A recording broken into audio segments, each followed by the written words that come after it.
बिस्मिल्लाहिर्रहमानिर्रहीम। ये अभी ख़ान साहब को जो 3 मुकदमात में यके दीगर बाद सज़ाएँ हुई हैं, आख़िर ये सज़ाएँ पहले भी हो सकती थीं, लेकिन बिफ़ोर इलेक्शन और बिल्कुल जब आपके इलेक्शन सर पे हों और ये सज़ाएँ हुई हैं और ये एक के बाद दूसरी, दूसरी के बाद तीसरी। पहली जो ख़ान साहब को सज़ा हुई थी, वो साइफ़र केस में हुई। उसके बाद तोशाखाना के अंदर 14 साल की सज़ा हो गई। उसके बाद जो तीसरा केस चल रहा था इद्दत वाला, उसके अंदर अब उन ख़ान साहब को 7 साल की सज़ा हुई। तो हमारे एक सहाफ़ी हैं जुनैद सलीम साहब, उन्होंने एक बहुत बड़ा दावा किया है कि ख़ान साहब को डील की ऑफ़र हुई है।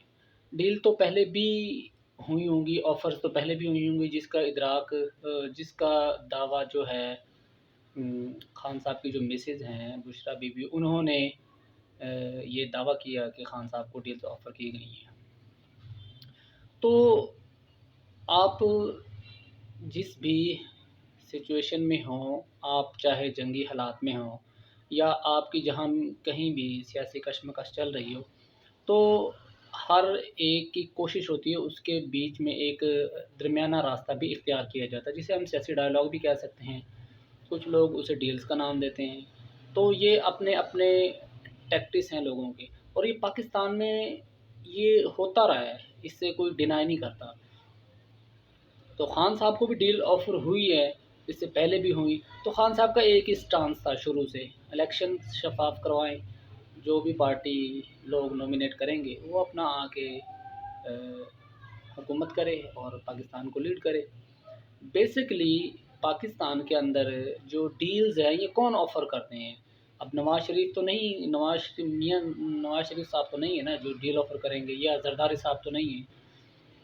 पाकिस्तान के अंदर जो डील्स ऑफ़र करते हैं वो हमेशा मुक़्तदर हल्के हैं, वो आप लोग बेहतर जानते हैं कौन है। अब मैं किसी एक फ़र्द वाहिद या एक इदारे को कहूँ कि इन्होंने ऑफ़र की होगी, ये हमारी हिस्ट्री रही है। तो इसके बारे में एक दावा बड़ा जो है मैंने कल रात जुनैद साहब का एक इंटरव्यू सुना था, उसमें उन्होंने बड़ा दावा किया कि ख़ान साहब को ऑफ़र हुई। और इस बात की जो तस्दीक है वो हामिद मीर साहब ने भी की है कि ख़ान साहब को डील ऑफ़र हुई हैं, लेकिन उन्होंने नहीं ये ऑफ़र कबूल की और ना वो डील करेंगे। डील का मकसद उनका सिर्फ़ यही था कि मुख्तलिफ़ औक़ात में मुख्तलिफ़ डील्स हुई होंगी, तो उनका मकसद था कि ये 2 कदम पीछे हटें। 2 कदम से ज़्यादा, एक डील में तो बताया गया था कि 3 साल के लिए आप खामोश हो जाएँ, बाहर चले जाएँ, या इस तरह के मामलात हैं। लेकिन रात जो डील ऑफ़र हुई उससे पहले ख़ान साहब उनसे इनकार करते रहे कि डील नहीं चलेगी, मैं यहीं मरूँगा, यहीं रहूँगा। और ये ख़ान साहब का जो ख़ान साहब के मुख़ालिफ़िन हैं वो भी इस बात को तस्लीम करते हैं कि इस मामले में ख़ान साहब बिल्कुल स्ट्रेट हैं। तो रात जो डील ऑफ़र हुई है, तो उसमें हमारे जो सहाफ़ी थे वो बता रहे थे, मैं उन्हीं को बात को कोट कर रहा हूँ, आई डू नॉट नो इसमें कितनी हक़ाइक़ है, कितनी सच्चाई है। लेकिन उनके जो स्टाइल था बताने का, उससे वो कॉन्फिडेंट थे कि उनके पास जो न्यूज़ है वो पक्की है। तो उनको बेसिकली जो हमारे जब ख़ान साहब को वोट ऑफ नो कॉन्फिडेंस में निकाला गया, तो ख़ान साहब ने एक ही चीज़ की थी कि अपनी असेंबली उड़ाकर वो इलेक्शन की तरफ आ गए कि हम इलेक्शन चाहते हैं। और एक सियासी वर्कर इलेक्शन ही चाहता है कि इलेक्शन में जो लोग मुझे सेलेक्ट करेंगे तो मैं आ जाऊँगा, अगर कोई और सेलेक्ट करेगा तो वो आ जाएँगे। लेकिन उस वक़्त भी जो एक राह फ़रार इख्तियार की, जबकि उस वक़्त ख़ान साहब की इतनी सियासी मकबूलियत नहीं थी। और अब तो उनकी जो सियासी मकबूलियत है उसका इतराक सब लोगों को है, मैं नहीं, सबको पता है। तो ख़ान साहब को ये ऑफ़र तो हुई है। तो ख़ान साहब को ये ऑफ़र किसने की है, कहाँ से हुई है, ये मैं बकौल्स जुनैद जो सहाफ़ी हैं उनके रेफ़रेंस को आगे रख रहा हूँ। उन्होंने उस शख़्सियत का नाम नहीं बताया जिन्होंने ऑफ़र किया डील।